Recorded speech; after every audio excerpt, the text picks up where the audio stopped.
Bonjour chers amis, j'espère que vous allez bien.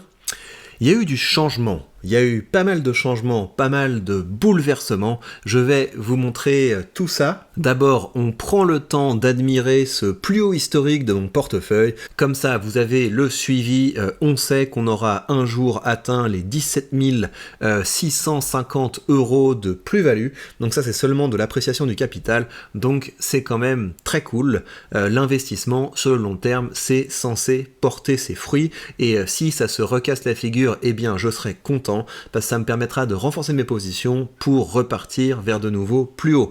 Mais c'est pas de ça dont on va parler. Vous voyez, ça c'est une capture d'écran de mon compte chez eToro tel qu'il existait il y a encore quelques minutes. Donc vous voyez sur ce compte eToro, avec la stratégie que j'avais prévue d'avoir un portefeuille resserré autour de 5 entreprises dont chacune avait sa fonction, eh bien j'ai réussi au moins pour quelques mois à faire ce que je voulais faire, à savoir battre le SP500 avec un meilleur rendement. Et donc juste avant les bouleversements dont nous allons parler, mon portefeuille était en plus-value latente de 8,4%, ce qui est pas mal du tout. Donc j'ai gagné de l'argent avec mes investissements sur ce portefeuille. Alors il se trouve que maintenant mon compte chez eToro ressemble à ça.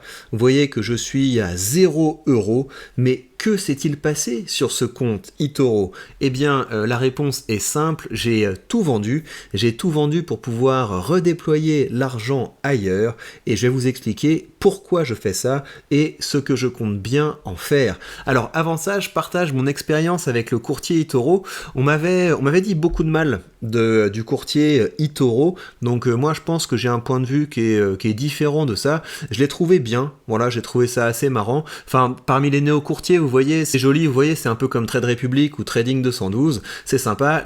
L'intérêt d'eToro quand même, c'est que vous êtes vraiment propriétaire des actions, dans le sens où vous pouvez voter pour les assemblées générales, donc ça c'est assez sympa.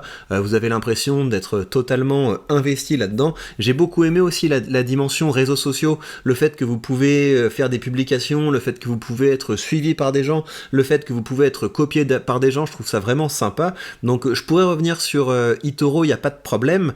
Qu'est-ce que je vous dirais d'autre sur eToro? Pour les points négatifs, je trouve que les frais de conversion sont assez importants. Ils se font plaisir en fait quand vous envoyez des euros et qu'ils les convertissent en dollars. En termes de frais de change, ils se font plaisir et c'est pas hyper clair, mais tous les courtiers font ça, hein. Quel que soit votre courtier, sachez que quand vous achetez des actions sur le marché américain, eh bien vous avez une conversion de vos euros automatique en dollars et il y a une marge dessus, hein. Et donc normalement si votre courtier est un bon courtier, vous avez des frais qui sont assez clairs et transparents. Si vous regardez les petites lignes d'eToro, vous avez également ces frais, et quel que soit le courtier que vous utilisez, vous avez les frais de conversion. Et de façon générale, en termes de frais, vous devriez préférer des frais fixes, à savoir, vous savez que toutes les fois que vous convertissez des euros en dollars, vous payez 1 € ou 2 €, etc. Ou alors vous savez que toutes les fois que vous faites un achat, ça vous coûte 1 € ou 2 €, parce que sachez que la plupart des néo-courtiers, quand on vous dit il n'y a pas de frais, en fait vous mangez des frais en pourcentage, vous mangez des spreads. Donc par exemple vous êtes dans tel courtier qui a l'air super cool, etc. et on vous dit ouais il n'y a pas de frais, sachez en fait que vous mangez un pourcentage de votre ordre, c'est parfois un petit pourcentage, 0,15, 0,20, 0,30, mais quand vous passez de grosses transactions, en fait vous êtes plus content de payer 1 € ou 2 € que de vous manger des petits frais en pourcentage. Et c'est pour ça qu'une des manières dont j'aime beaucoup investir, c'est d'acheter des ETF sur DEGIRO, parce que quand vous achetez des ETF sur DEGIRO, vous payez 1 € et vu que vous allez choisir des ETF qui sont libellés en euros, c'est tout ce que vous payez comme frais. Donc c'est pour ça que une des manières dont je vais investir de plus en plus à ce jour, c'est ça. Ça va être, je vais acheter mes beaux ETF sur mon courtier DEGIRO tranquillement en payant 1 € de frais et basta, c'est tout. Mais comme je vais avoir tendance à passer des gros ordres, c'est tout à fait indolore. Et par ailleurs, si vous souhaitez commencer à investir, vous savez que vous avez mon lien affilié vers mon courtier DEGIRO et en suivant ce lien, vous avez 100 € de frais de courtage remboursés. Ça veut dire que le premier mois, vos frais de courtage seront tout à fait indolores. Mais pour en revenir au moins de eToro,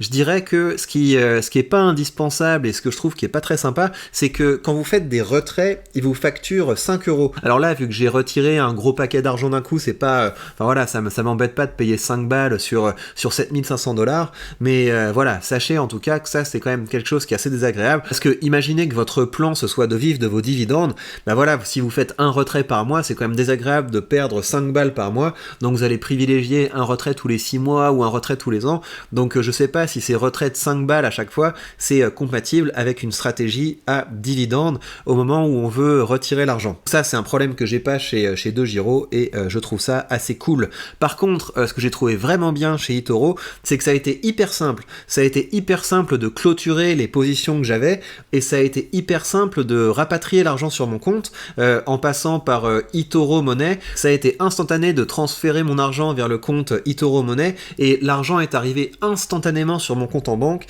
une fois que j'ai vidé le solde eToro Money. Donc ça, je trouve que c'est très positif parce que c'est ça quand même qu'on a envie d'avoir chez un courtier. On a envie de pouvoir récupérer nos fonds si on a besoin de récupérer nos fonds. Et donc ça a très bien marché. Je me retrouve donc avec quelque chose comme 6800 € à réinvestir, à redéployer. Alors, je pourrais vous sortir un narratif assez raisonnable du type j'ai envie de redéployer cet argent parce que je considère que c'est mieux de pas multiplier les courtiers, etc. En vrai, encore une fois, moi j'étais content de mon courtage chez eToro. J'étais content de ce courtier eToro, ça m'aurait pas embêté de continuer à investir là-dessus, mais le truc c'est que j'ai découvert une stratégie d'investissement qui me plaît beaucoup. Et donc c'est pour ça que j'ai eu besoin de liquidité, c'est parce que j'ai envie de tester une nouvelle manière d'investir qui consiste à vendre des covered calls, mais comme on est sur des choses qui sont peut-être pas débutants, qui sont peut-être un peu plus avancées, ça va se passer sur la page Patreon. Donc sur la page Patreon, je vais vous montrer comment je vais redéployer une bonne partie de l'argent dans le portefeuille alpha. Donc si ça vous dit de voir ça, de découvrir cette stratégie, je pense que ça va être intéressant de toute façon, comme dans tout ce que je fais, ce sera transparent pour les abonnés de la page Patreon, donc vous pourrez voir ça dans les prochains jours, mais je vais pas tout envoyer sur le portefeuille alpha, il y en a une partie que je vais redéployer sur le portefeuille DeGiro, et je vous montrerai le moment venu comment je vais investir ça, mais là, aujourd'hui, il y a également une partie de l'argent que je vais investir avec vous, puisque j'ai envie de mettre 1000 € sur mon portefeuille Realty, et ça va me permettre de faire un point sur Realty et pourquoi je vais continuer à investir sur Realty. Alors, le point que je peux faire sur Realty, c'est que vous voyez qu'au cours de ces derniers jours, le rendement du portefeuille a un peu baissé. On a eu une chute il y a 2 semaines, là ça s'est un petit peu repris, mais en fait, il faut savoir que quand vous investissez dans Realty, vous investissez vraiment dans l'immobilier, et donc qui dit investissement dans l'immobilier dit que de temps en temps, eh bien vous avez du turnover sur les locataires, et donc là c'est la saison du mercato dans les propriétés américaines, et donc vous voyez que j'ai certaines propriétés qui sont partiellement louées, j'ai certaines propriétés qui sont non louées, et l'un dans l'autre, ça veut dire que le rendement du portefeuille, on était aux alentours de 9, et vous voyez qu'on est passé à 7,50, parce que le temps que les propriétés soient rénovées, que les appartements soient rénovés, et que les locataires, et que les nouveaux locataires arrivent, eh bien, il y a un petit peu de vacances locatives. Mais en fait, ça me renforce dans mon envie d'investir sur Realty, parce que je vois à quel point c'est bien géré. En fait, si vous voulez vous rendre compte d'à quel point Realty c'est bien géré, ça vaut la peine de rejoindre leurs différents canaux Telegram, et ça vaut la peine de regarder les community calls. Vous savez, une fois par semaine, l'équipe de Realty fait un live pour répondre à toutes les questions, et là on voit comment ça marche, on voit comment ils sont capables de nous donner un très beau rendement tout en récoltant l'argent nécessaire pour entretenir les propriétés. C'est vachement bien fichu, et quand on a comme moi géré gérer certains biens en direct, c'est un vrai soulagement de pouvoir mettre un peu d'argent sur une plateforme qui s'occupe de tout ça, qui s'occupe de maintenir les biens en état, qui s'occupe de faire les états des lieux, qui s'occupe de faire venir de nouveaux locataires. C'est très bien, et donc ça renforce mon envie d'investir toujours plus chez Realty. Alors, je vais en profiter donc pour renforcer ma position dans des propriétés qui pour le coup sont louées. Donc vous avez celle-là qui a un très bon rendement de 9,8, et moi je peux investir dedans parce que je suis whitelisté. En fait, c'est un truc à savoir chez Realty. Si vous allez sur la marketplace de Realty, là vous verrez pas cette propriété, parce que quand on atteint les 2000 token holders, donc les gens qui ont des parts dans cette propriété, eh bien elle est sortie du marché, et donc seuls ceux qui ont déjà des tokens peuvent réinvestir dedans. Donc moi je vais en profiter, je vais m'en acheter une dizaine. Voilà, on s'en est ajouté 10 au panier. Ce que j'ai fait là, j'ai pas pu vous le faire en direct parce que je voulais pas me faire avoir, c'est que j'ai racheté les derniers tokens de cette propriété. Vous voyez, il y avait une petite propriété sur Détroit avec un rendement de 9,20 dont les loyers vont commencer à être versés le 1er août, donc c'est bientôt. J'ai chopé les derniers tokens, je suis arrivé sur le site et j'ai vu qu'il en restait 2, donc je les ai chopés, donc cette propriété vous la verrez plus non plus sur le site. C'est moi, si vous vous demandez qui a chopé les derniers, eh bien c'est moi. Et ce que je voudrais faire également, avant d'aller faire un tour sur le marché secondaire, je vais aussi choper 2 parts de cette propriété du Panama pour l'exotisme. Voilà, on va mettre un petit peu d'exotisme sur le portefeuille, ça permet aussi de se diversifier. Le rendement est pas génial, mais voilà, c'est pas mal. 7,76 pour une belle propriété comme ça, c'est assez sympa. Alors, on va se charger de payer ça. Oui, donc comment est-ce que je fais pour payer mes propriétés chez Realty? Parce que certaines personnes qui demandent, je passe par un truc qui s'appelle Monerium. Donc tapez Monerium, vous allez voir, c'est quelque chose, vous pouvez faire des transferts depuis votre compte en banque vers votre compte Monerium et ça convertit vos euros en euros digitaux et ensuite vous allez sur un swap, vous allez par exemple sur Chaos Swap et vous pouvez changer vos euros digitaux en USDC ou en XDAI pour pouvoir acheter ces propriétés. Et ce qui est chouette avec Monerium, c'est que c'est instantané. Alors ça va dépendre de votre banque, hein, mais moi quand j'envoie, c'est instantané, donc je peux immédiatement faire mes achats chez Realty. Donc je vais payer cette facture et ensuite je vous retrouve pour faire quelques achats sur le marché secondaire.